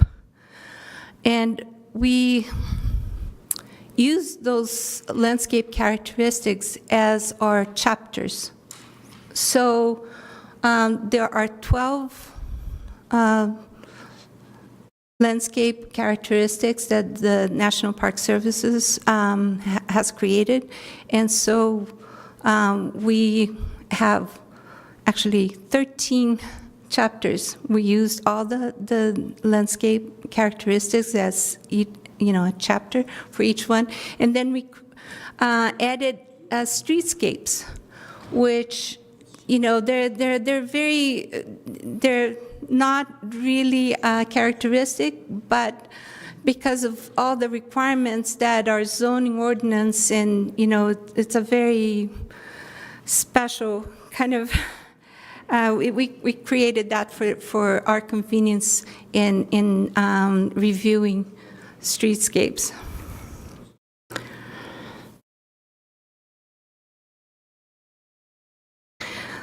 So I want to show you a little bit of how these chapters, so the bulk of this document is the guidelines. There's some preface explaining how it's going to be used, but the bulk of it is actually the guidelines. So the guidelines, like I said, there are landscape characteristics, and so there's a short definition of what it is. Then there's an example, sort of broad example. What I'm trying to do is put in also an example local, an example from Salt Lake City. So it's more understandable. Another component of each of these chapters is the design objective. So if we can't find a guideline that really applies to that characteristic and those features, then we have a design objective that sort of is an umbrella where, we understand what the goal is. And then the third part of each chapter is the treatment of what kind of treatment it's going to be used. And we are using what the National Park Service has created as far as treatments. So what I'm talking about here is preservation, rehabilitation, restoration, reconstruction, and no false historicism. So, and if you see the guidelines here, we're trying to follow those treatments. So, for example, under topography, the chapter of topography, we try to preserve the topography by repairing it instead of, changing it. And so it goes, at the same order as these treatments.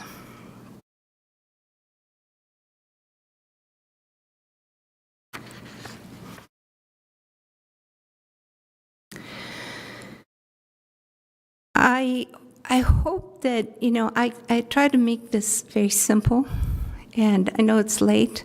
I hope that you have questions for me, And also, I would like you to consider some, as you are reading these guidelines, I want you to consider some points and how helpful are these guidelines for somebody who's going to be designing a future on a historic landscape? Is the language accessible? Is it, friendly to, people who are going to be looking at it? What kind of information is most beneficial and what's least beneficial?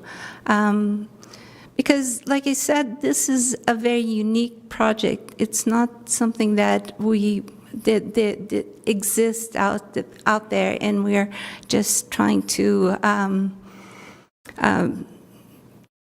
adapt to Salt Lake City. It's a very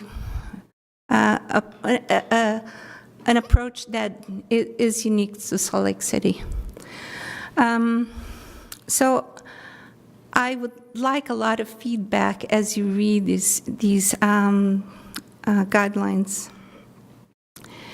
And today is, I'm trying to just give you a little bit of an update of where these guidelines are.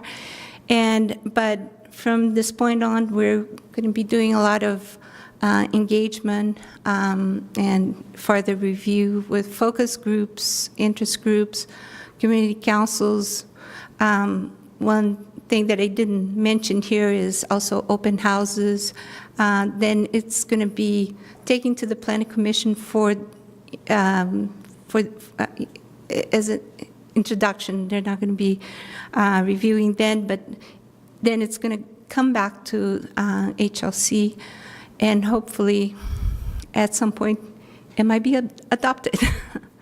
So I just want to end with a point that I started earlier. Most of our guidelines and ordinances is been related to structures, which is a completely different beast. With structures, it's very set. It is what it is. With a landscape, it's a living thing. So you need to acknowledge that there will be changes. It's a living thing. It's going to adapt. It's going to change. And so I hope this is good information, and if you have any questions for me. Gotcha, I do. This is an interesting study, and I'm curious, trying to understand exactly how we'd apply this. You say it's a guideline rather than a standard. So thinking about the Pioneer Park project we saw a year or so ago, how would you see this being integrated into a review and a decision-making process such as we did at the park?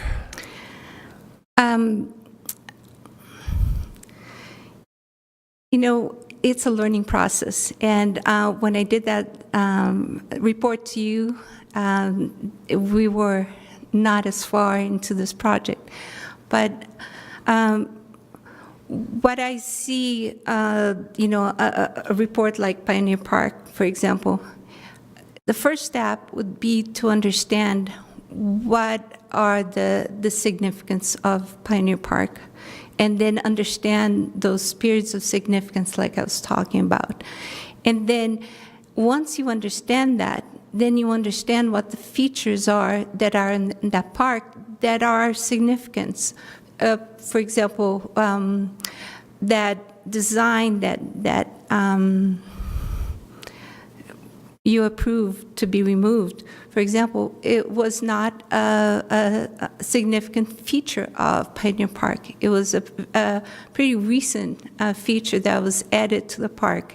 And Pioneer Park has had so many changes, and not all of those changes that occurred in Pioneer Park have been significant. They're for example, that axis design, with the bathrooms right in the middle, that was not something that was significant. Now, the periphery of the trees, that walkway, like I said before, that is a design that has been there since the start of Pioneer Park, and therefore it is a more significant feature. So by understanding what, then once you understand what's significant about, a landscape, then you start looking at those characteristics. For example, are there any significance on the natural systems and features? Not really. Like, for example, other parks in Salt Lake City, like Memory Grove, one of the main features is the creek, the water. Pioneer Park, of course, is not, the natural systems and features is not a big, it's not something that has a whole lot of significance. But, for example, the land use of that park is significant. So that chapter is significant. So we're going to be looking at more towards those guidelines that are in the land use of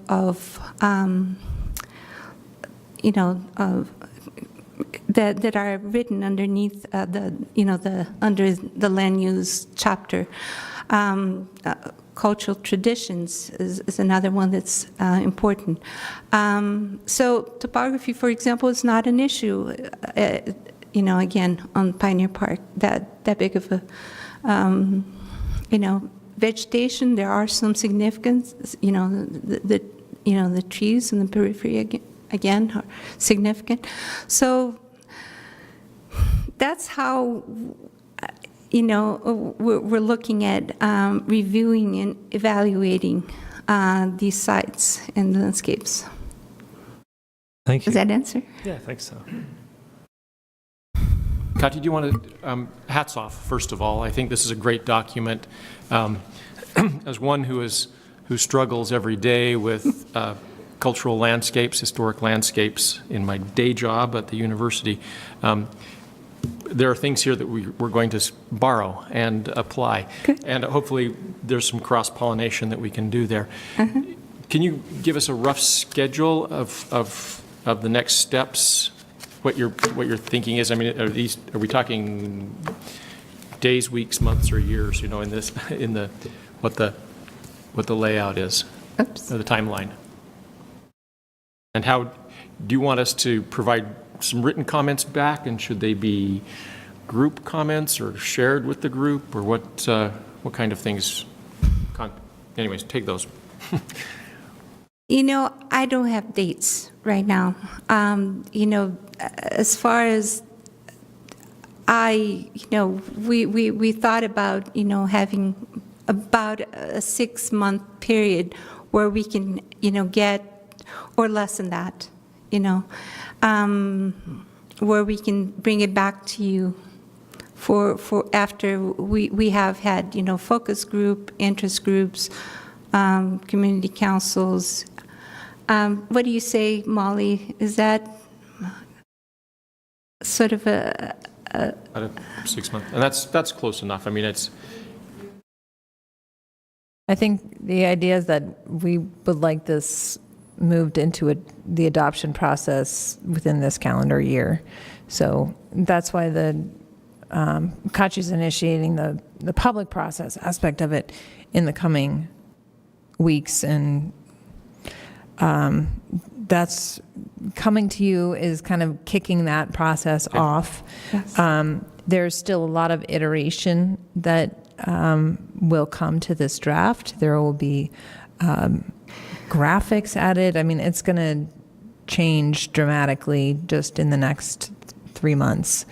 I think one of the big things that we've learned as a planning division is the concept of landscape and how that is very different than most of our the rest of our code and how we talk about living things. I mean, for the most part, that's what we're talking about in the landscape design guidelines, is living things, in addition to, the more solid types of things like natural features and topography and things like that. But even then, there's still some ephemeral change and things like that that come to that. So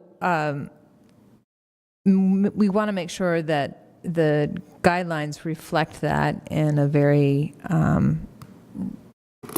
consistent way throughout. And I think we're still in the process of doing that. And really, at the end of the day, we want it to be a very usable tool. So when we get to the guidelines, it's, what's the actual tool that a planner would use to evaluate it in order to bring it before this body, to be able to say, we went through this checklist and here, there's more detailed information and, Appendix A or what have you. But these are the guidelines that have been applied to this project or what have you, and that it would have a very specific a setup, if you will. And I think the timeline sort of answers my second half. If I think just some written responses, then there's lots of great information in here, and I think there'll be some observations that all of us can have, and I guess that's probably the best avenue in, is just provide those to you directly. Yes, I was hoping that you would understand, why and how to use this document. And, by understanding that, then you would be able to give us more feedback. And feedback is great. May I just ask, I heard about I know about the Pioneer Park thing, but have there been other recent, last 2 or 3 years, examples of historic landscape things that have come to this commission for Yes. Just, could you give me one other example? For example, there was an exercise, what do you call an exercise?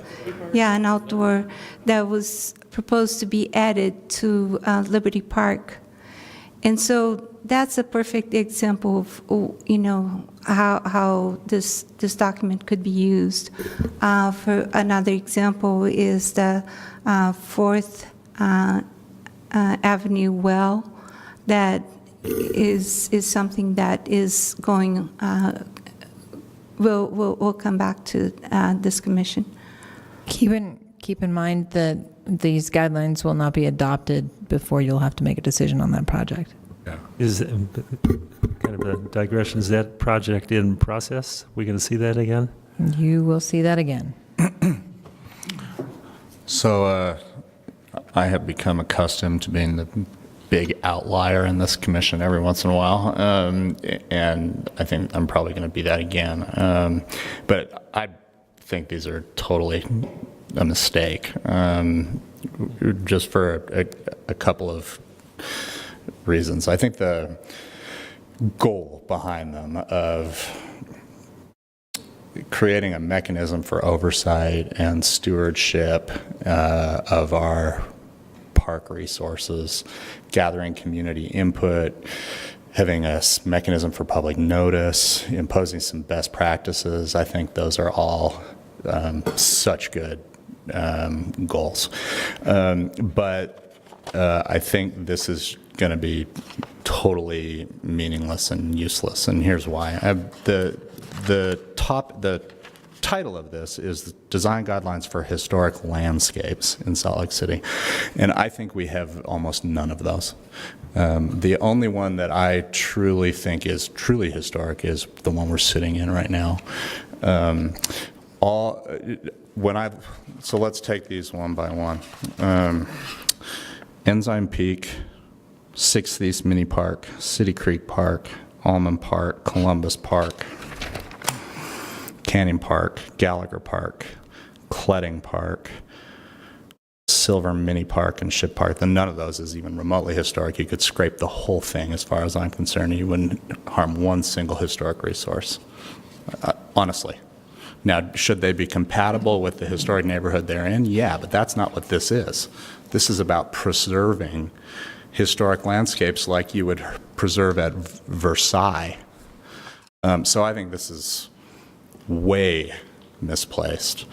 And I think it's going to result in some seriously ludicrous conversations at the Historic Landmark Commission when the Parks Department wants to come and redo the 4th Ave mini park, and we're going to be applying historic guidelines. It's going to be ridiculous. Now, the only other thing I was going to say is about park strips. That is now a really explicit part of of our purview. So I can just see all sorts of things that we don't have anything to do with. I took down a really old maple tree at my house that's in a park strip. Do I have to get a certificate of appropriateness to do that now? My neighbor replaced what has, for all history, been a grass park strip with a quite modern set of rock work and xeriscape. Does that require a certificate of occupancy? Are we going to, what sort of standards are we going to apply for that? I don't want anything to do with that. What I would suggest, because I really do appreciate that the goals are valuable, is that another body be considered as the group that should manage this. The city has a Parks Advisory Board with some really formidable people on it. I think they would be, I would completely trust them to do right by Liberty Park. But if you are asking me to apply the principles of historic preservation to Tracy Aviary, which we've all been through so many times, me personally, I think it's just ridiculous. It is all gone. There's nothing historic about it. Let's not even pretend. So there. Thanks. Paul, I think you make some good points. I guess it raises the question of guideline versus standard. And if it's not a standard, if it's a guideline, then where does it fall in our review process? If it's not something enforceable, how does it become part of the conversation? Does it become confusing and problematic, or is it something that evolves into being a standard just like the standards we use for buildings? You know, I think that would be something would be helpful for the commission to understand what your goal and your intent is from staff, because I think Paul raises some very good questions on that. And let me respond a little bit to that. So standards are found pretty much on the zoning ordinance. So guidelines is just a tool to help provide, the goals that are in the ordinance. One of the things that I want to be clear on this document is that, although there are, a set, a list of 22 parks that are in the historic overlay, those will require certificate of appropriateness, and they do already. But whenever we're making a decision, it's kind of hard to make those decisions because there is nothing to base those decisions on. And we've had issues where, there are decisions on Pioneer Park, and there will be more. This document, what I want to say is that this document can be a guideline for other landscapes that have historic significance. They're not going to be required. Nothing, is going to be required of these sites that are outside of like a certificate of appropriateness, for example, of these landscapes that are outside the historic overlay. But there's always something, for example, is it Fair Park that has those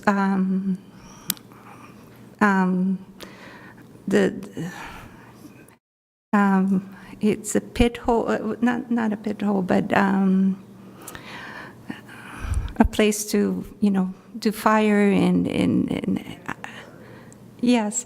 So, for example, the cemetery is not protected by any, it's not in a national district, it's not in a local district, it's not in the historic district, but, there's so much history on that cemetery, and this is just some sort of guideline to use when there are decisions that need to be made for these type of landscapes.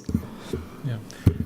Paul, I'm going to respond a little bit to your comments. I think one of the things that, she started with, and they start with, is the period of significance or the significant features there. Why is this site important? And some of them, I confess I don't know some of these smaller parks and things, and I'm not sure why they're included in the inventory, so I can't speak to that.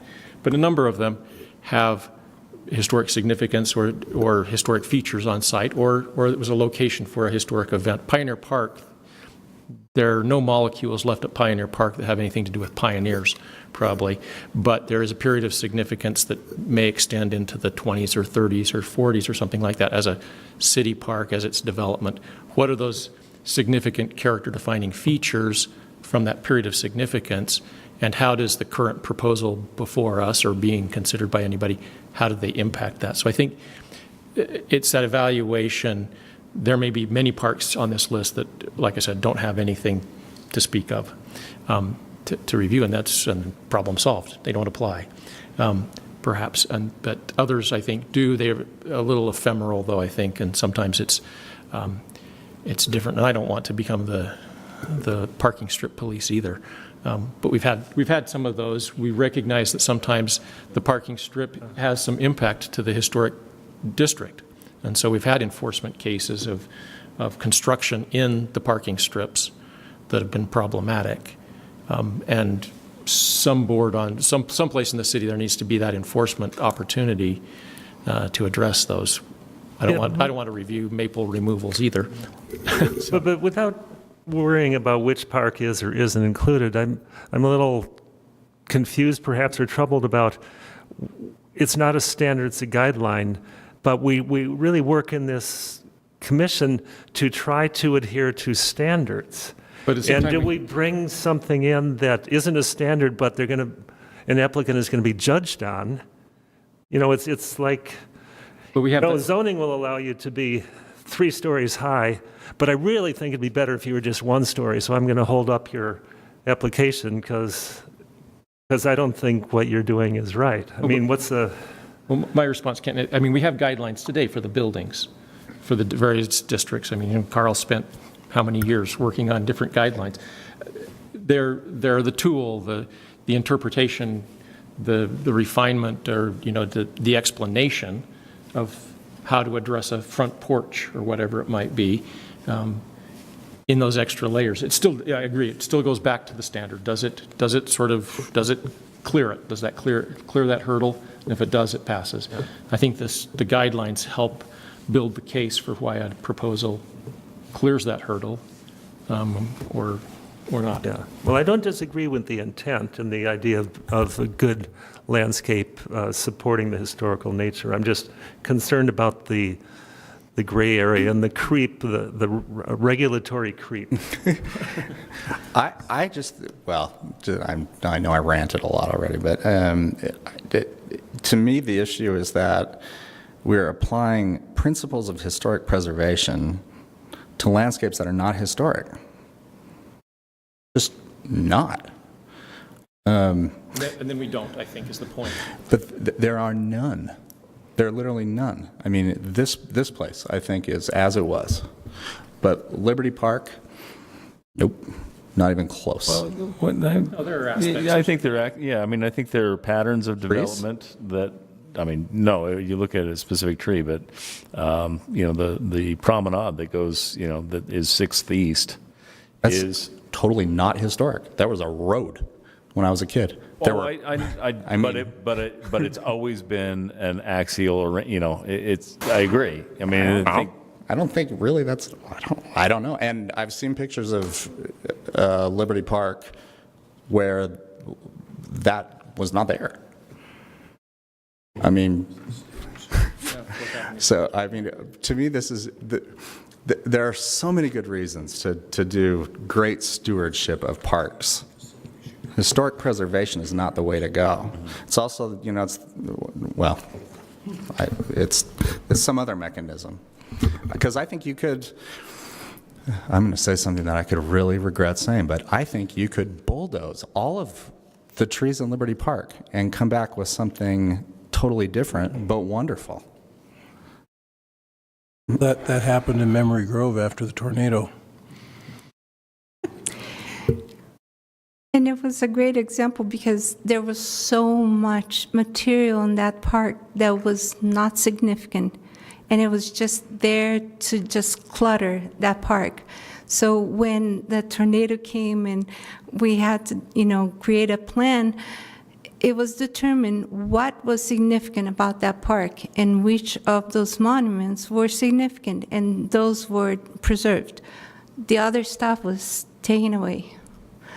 I think it'll be useful in presentations in the focus groups, as well as when you come back here, obviously, to take a Liberty Park or something like that and say, and to walk us through the development a little bit, the historical development of parks.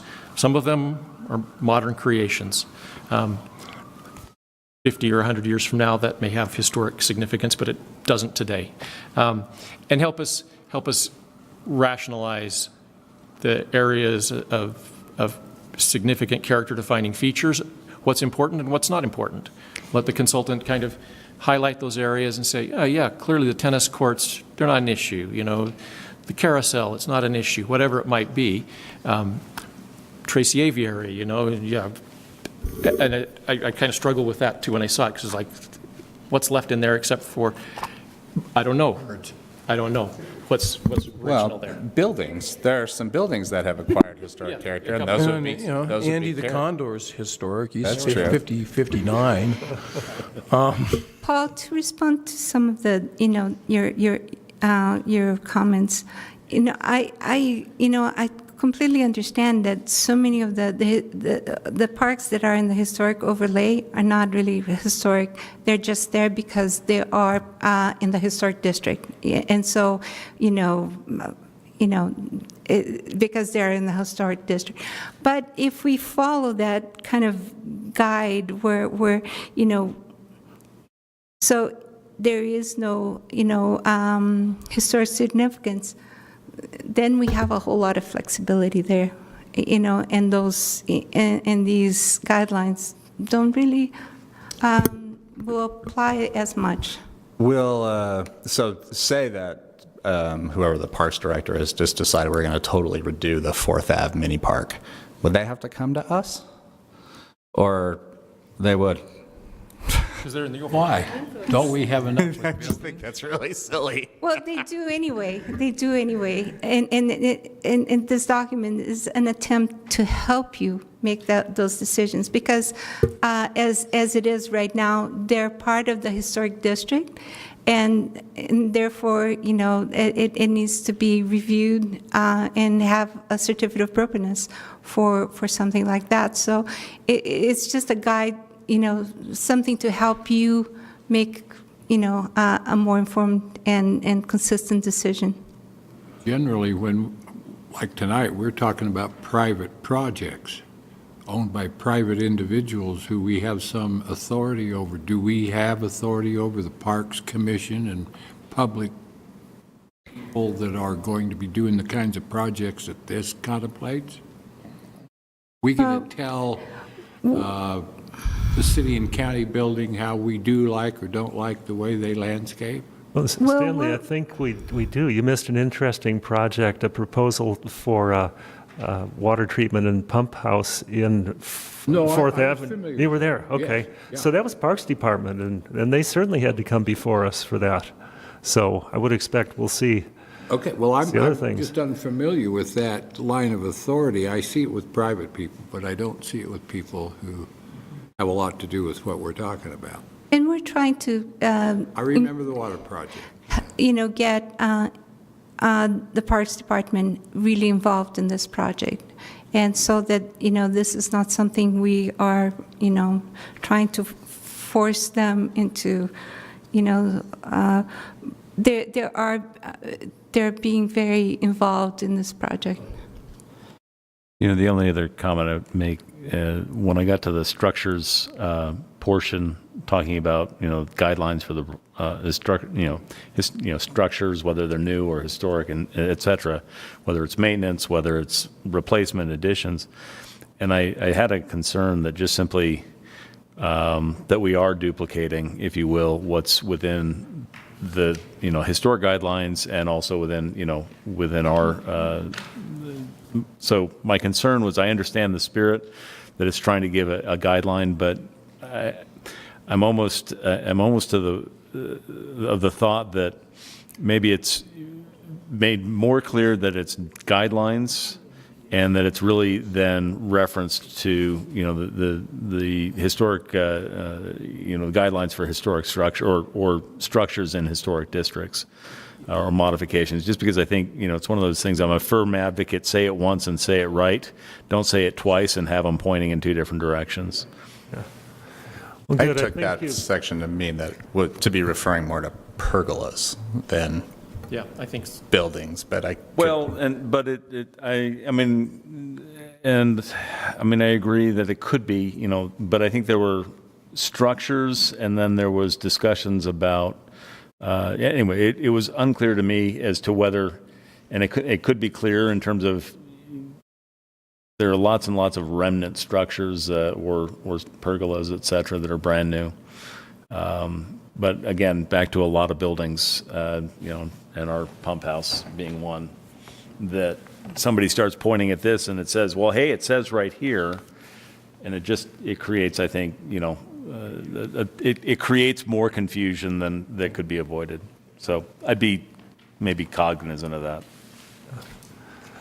So I think hopefully you've gotten some good feedback to begin with. There's some items to consider, and certainly we'll all look forward to seeing how you proceed with this and how you address some of the discussion concerns we've had here. But good work, and keep at it and keep us informed as you go along, please. Thank you. Thank you. Last thing, our next regular meeting of the commission is Thursday, March 7th, 2019. Hopefully you can all be here.